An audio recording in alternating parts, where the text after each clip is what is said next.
Today we have a 2006 Honda CR-V and we're going to be replacing the starter motor. The starter motor is actually underneath the intake manifold. So what I'm going to do is I'm going to pop these two bolts off. I'll tell you what size they are in a second. Remove the manifold and then get underneath and take out the starter motor. Let's do it. First things first, I'm going to remove the battery, taking off those two terminals there and popping it out so I can have more room to work, as well as nothing will short out when I'm taking wires off and stuff. These little guys are 10 millimeters. Just pop them out and then the little plastic shroud comes off. So I'm going to start by removing this for the air filter. It's the hose that goes from the intake manifold to the air filter box. So there's a little plug right here that I just disconnected, and then there's a tube that plugged in right below that onto a little spout that I just pulled off. Now I'm going to loosen up this Phillips head screw right here, as well as this Phillips head screw right there where my finger is, and that will release the clamps that hold this hose down. So I'm going to pull that out and detach it from the intake manifold. We're removing this black segment right here is what the ultimate goal is. Now I'm going to work on getting everything that's attached to this metal part right here disconnected. So it looks like there's a bolt down there on the side that holds this cable in. Got a plug here, hose here, plug there, disconnect that, another plug down here at the bottom, and then that should get rid of all the attachments attached to that. And then I can start unbolting the black part of the manifold. There's two hoses down there at the bottom that need to be disconnected as well. One's right there that you can see, and then the other one's directly behind it that I haven't disconnected yet. So hopefully I can get my shadow out of the way here. But there's a plug for this end of the manifold. There's a plug right here, and then there's another plug down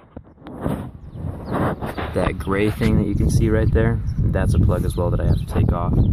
Then there's a hose in the center of the manifold right here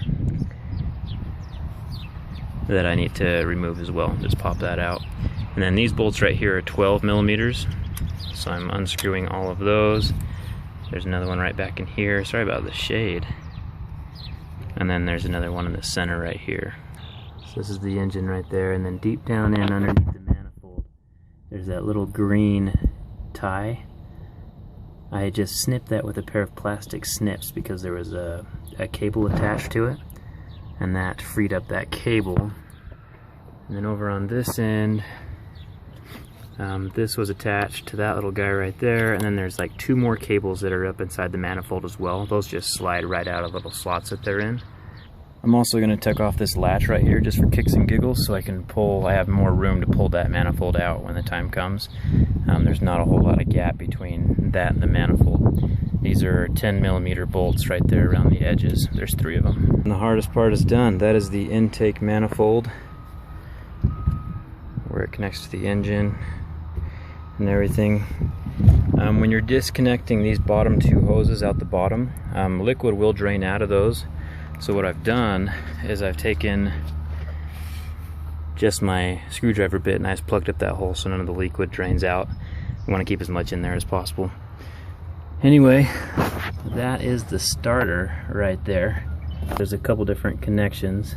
This guy right here just clips in like that, and so you just bend back this rubber part and then just pull it back. Make sure you pull on the connector itself and not the wire. This guy down right here is a 17 millimeter, this one's a 12 millimeter, and this one back here is a 14 millimeter, that long bolt. So once you get all those done, the starter itself should just pop out from the engine body. Alright, and here we have both of the starters. Just want to make sure they have the connections in the same spot and the same size and everything like that, same model number. Amazon sells starters for pretty cheap. I will link this in the video description below, so go ahead and check that out right below this video. They're pretty cheap. Anyway, so there's a couple other videos on YouTube kind of explaining how to do this. One of the guys comes up from the bottom, but as you can see, once the starter's sitting in here in this spot, that bolt on this side would have been almost impossible to reach due to this coolant line and, you know, a couple of these other hoses. It's just guys with big hands have problems reaching in holes that small. So I recommend coming in from the top. Honestly, it only took me probably, I don't know, an hour or so to get all the hoses disconnected and everything. And that was my first time without a good video to watch, so you should be able to do it in a quicker amount of time.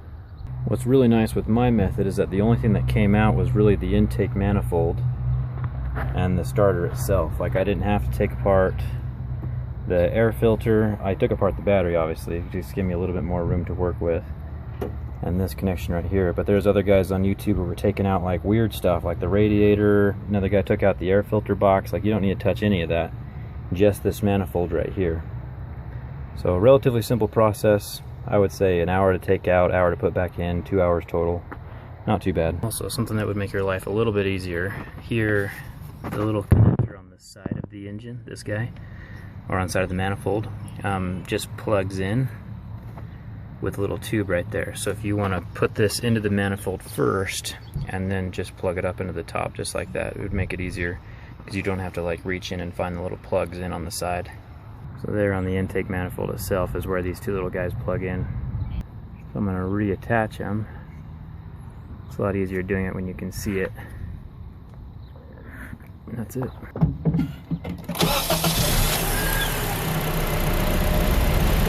If you have any questions, make sure to leave them down in the comments below. Don't forget to like if this video helped you, and don't forget to subscribe. Thanks for watching.